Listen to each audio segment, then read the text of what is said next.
શ્રી કૃષ્ણ. કેમ છો બધા? મજામાં? તો આજે હું છોલે ભટુરે બનાવવાની છું. તો એના માટે મેં છોલે ચણા રાત્રે પલાળી દીધા હતા અને અત્યારે મેં બાફી લીધા છે.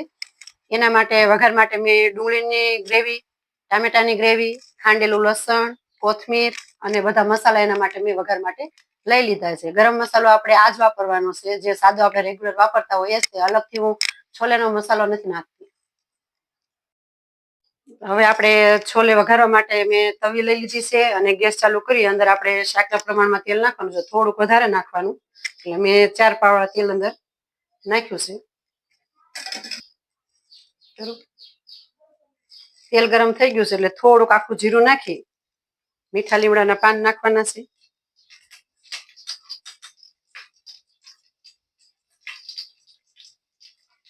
થોડીક હિંગ નખાઈ જાય એટલે સૌપ્રથમ આપણે પેલા એમાં ડુંગળીની ગ્રેવી નાખવાની છે.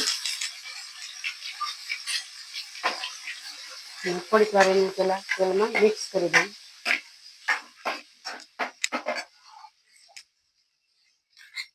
ખાંડેલું લસણ,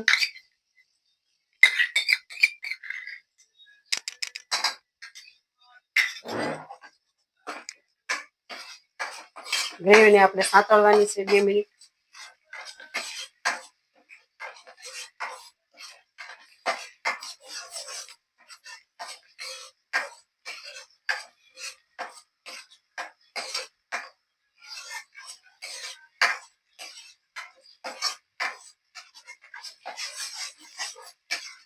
હવે ડુંગળીની ગ્રેવી છે એ અને લસણ બંને સતળાઈ ગયું એટલે એમાં આપણે હવે ટામેટાની ગ્રેવી એડ કરશું.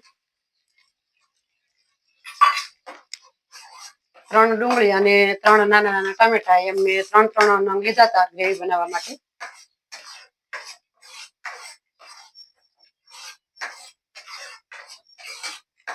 હવે ગ્રેવીને આપણે તેલમાં સાતળવાની છે, તેલ છૂટું પડે ત્યાં સુધી.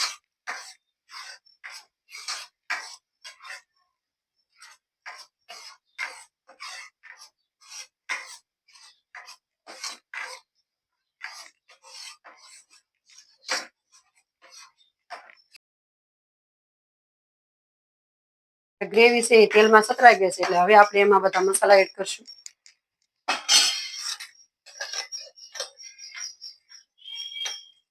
હળદર, લાલ મરચું સ્વાદ પ્રમાણે, જો તીખું ખાતા હોય તો વધુ નાખવું, નહીતર પ્રમાણસર નાખવું. ધાણા જીરું, ગરમ મસાલો અમે જે રેગ્યુલર ખાઈએ છીએ એ જ નાખ્યો છે, આનો કોઈ સ્પેશિયલ નથી નાખ્યો.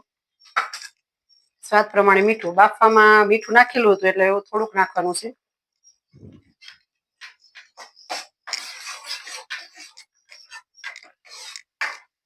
અને સરખી રીતે આ બધો મસાલો નાખી અને આપણે સરખી રીતે મિક્સ કરી દેવું. હવે બધા મસાલા નાખી આપણે સરખી રીતે ગ્રેવીને મિક્સ કરી દીધી છે અને સરખી રીતે બધો મસાલો છે એ સરખી રીતે અંદર મળી ગયો છે. તો હવે આપણે એમાં છોલે બાફીને તૈયાર રાખ્યા હતા એ એડ કરવાના છે અને સરખી રીતે હલાવી લેવું.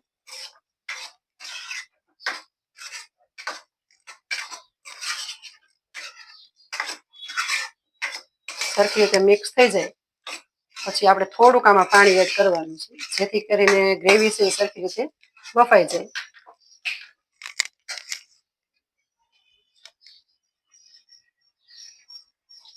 1 થી 1.5 ચમચા જેટલું.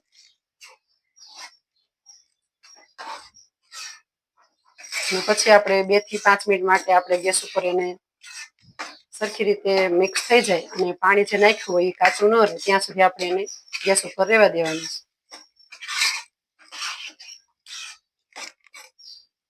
અમે આ રીતના છોલે બનાવીએ છીએ અને તમે કેમ બનાવો છો એ ચોક્કસથી કહેજો. જો અમારો વિડીયો ગમે તો લાઈક કરજો, કોમેન્ટ કરજો અને શેર કરજો. અને અમે બનાવીએ એમ એકવાર ટ્રાય કરજો ચોક્કસ અને પછી અમને કહેજો કે કેવો બન્યો. અને તમે આ વિડીયો કયા ગામથી જોવો છો એ પણ તમારું ગામનું નામ કોમેન્ટમાં કહેજો ચોક્કસ.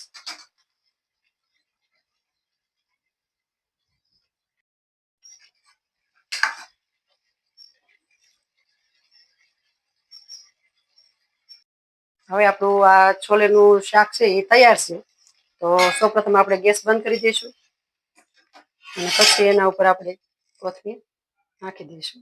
તો તૈયાર છે આપણું આ છોલેનું શાક.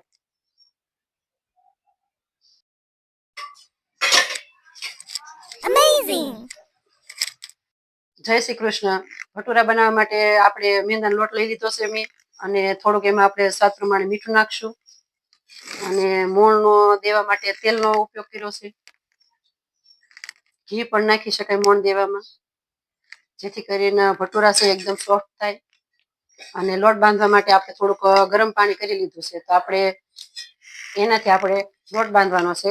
તો ગરમ પાણીથી આપણે લોટ બાંધીએ તો ભટુરા છે એકદમ સોફ્ટ થાય છે. તો સૌપ્રથમ આપણે મીઠું અને તેલનું મોણ દઈ આપણે સરખી રીતે પેલા લોટને મિક્સ કરી દેવો.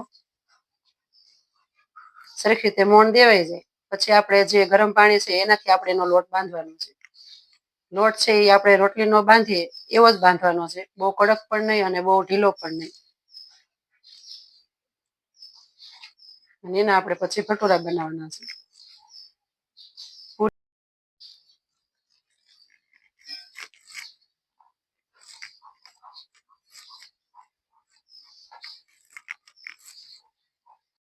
પાણી જરૂરિયાત મુજબ નાખતું જવું અને લોટ બાંધી લેવો. આપણે જેવો રોટલીનો બાંધીએ છીએ એવો જ બાંધવાનો છે.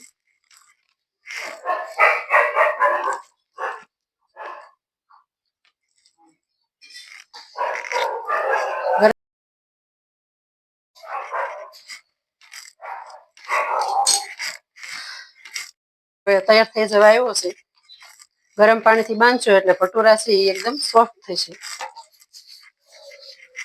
અને બહુ મેંદો છે એટલે બહુ ચીકણો પણ નહીં લાગે ગરમ પાણીથી બાંધશો લોટ એટલે.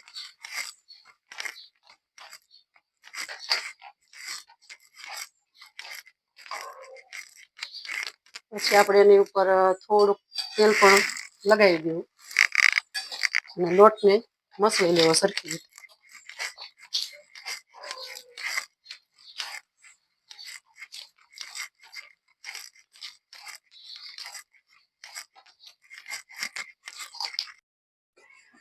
ભટુરા આપણે આ રીતના વણી લેવાના છે. થોડાક મોટા હું બનાવું છું, બહુ જાડા પણ નહીં અને બહુ પાતળા પણ નહીં, એવા બનાવવા જેથી કરીને તળવામાં એ જરાય કાચા ન લાગે.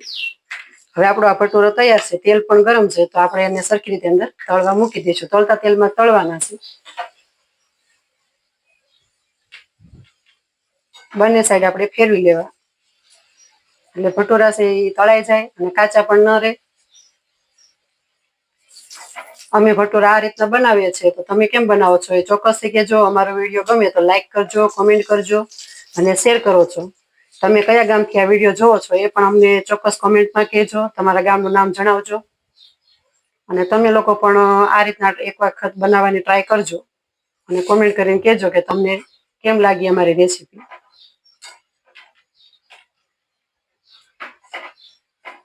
હવે આપણો આ ભટુરો છે એ તળાઈ ગયું છે, તો આપણે ઝારામાં લઈ લઈશું અને તેલ નિતારી લઈશું આ રીતના, એટલે અંદર તેલ ન રહે.